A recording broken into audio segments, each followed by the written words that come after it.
De nouveau, M. Nixon a catégoriquement démenti toute implication ou toute démission, mais pour la première fois, il a reconnu qu'il y avait eu de grosses bavures pendant la campagne électorale et une tentative de camouflage au sommet. Et le président en a donné deux explications plausibles.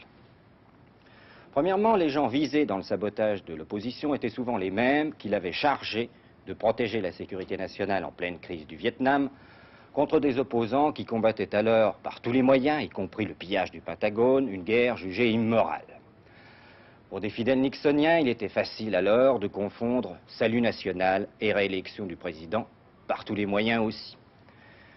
Deuxièmement, quant au camouflage, le président avait demandé de veiller à ce que l'enquête Watergate ne déborde pas sur des secrets d'État.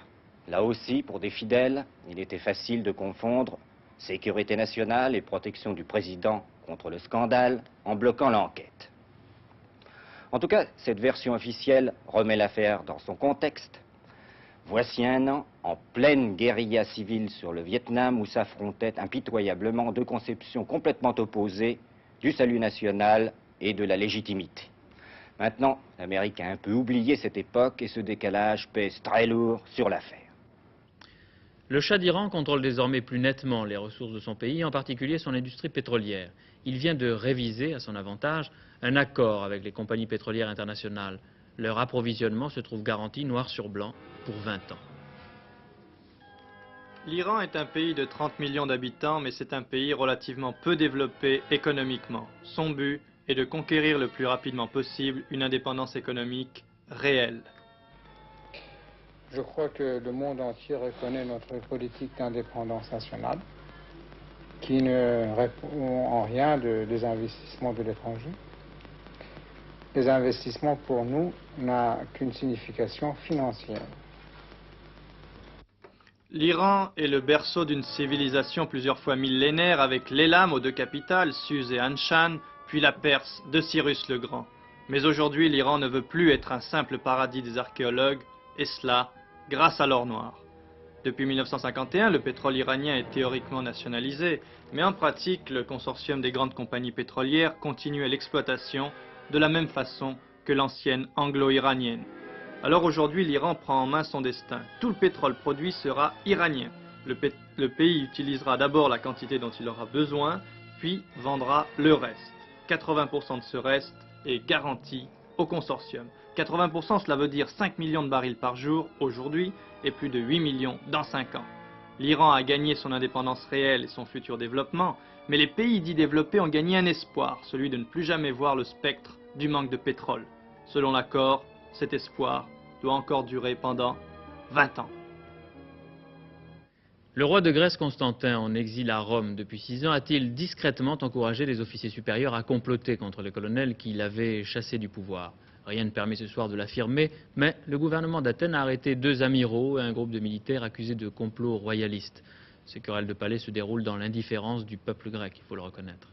On ne peut pas dire que le complot des amiraux ait éclaté comme un coup de tonnerre dans le ciel serein de l'Attique.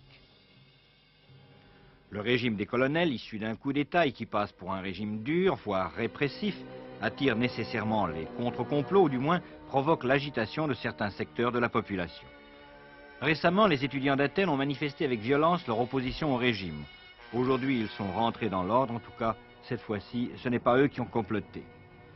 Les opposants politiques classiques, la classe dirigeante sous l'Ancien Régime, n'hésitaient pas, il y a quelques semaines, à clamer leur opposition. C'est à Athènes même que celui-ci a été filmé alors qu'il est en congé de prison pour raison de santé.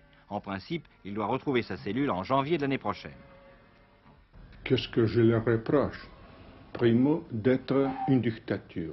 Et secondo, d'être un attentat découpé la vie hellénique de la vie du mouvement de l'unification de l'Europe démocratique.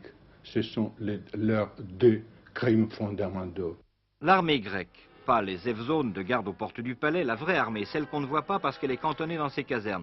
L'armée dont sont issus les colonels du gouvernement n'a, semble-t-il, aucune raison de les renier, bien au contraire. Et le peuple grec? Visiblement, il profite d'une amélioration certaine du niveau de vie économique, même si cette prospérité se paie au prix de l'inflation et d'investissements étrangers un peu envahissants. Satisfaction réelle ou apathie politique, rien n'est très évident dans la Grèce d'aujourd'hui. Une fête mondaine et sportive qui se déroule chaque année à Paris et attire toujours autant de monde pour la qualité du décor naturel et les efforts des meilleurs joueurs de tennis. Cette année, les tennismen les plus renommés s'affronteront à Roland-Garros au cours des championnats internationaux de France, vous l'aviez deviné.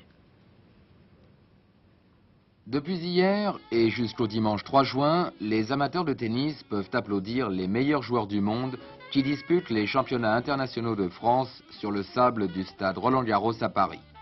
Après 4 ans d'absence, la plupart des grands champions sont au rendez-vous, à l'exception toutefois des Australiens Rod Laver, blessé, et Ken Rosewall, qui à 38 ans a préféré s'abstenir.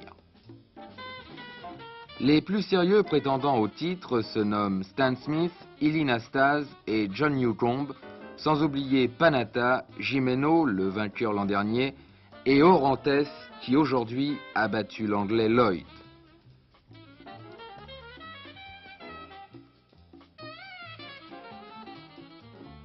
Sous l'œil intéressé du roumain Tiriac. Côté français, Patrick Proisy s'est fait battre cet après-midi sur le court central par l'américain Tom Gorman en 3-7. Auparavant, François Geoffrey avait battu l'égyptien El Shafei. Chez les dames, en l'absence de la tenante du titre, Billie Jean King, la vedette est incontestablement l'américaine Chris Evert, dont c'est la première apparition à Roland-Garros. Mais les ambitions d'Yvonne Goolagong sont sérieuses. Elle l'a prouvé cet après-midi en battant Madame Schaar, une joueuse hollandaise. Margaret Court, pour sa part, a également de sérieuses chances d'accéder à la finale. Au total, 128 joueurs et 64 joueuses sont présents à Paris pour la plus grande joie des amateurs venus très nombreux aujourd'hui.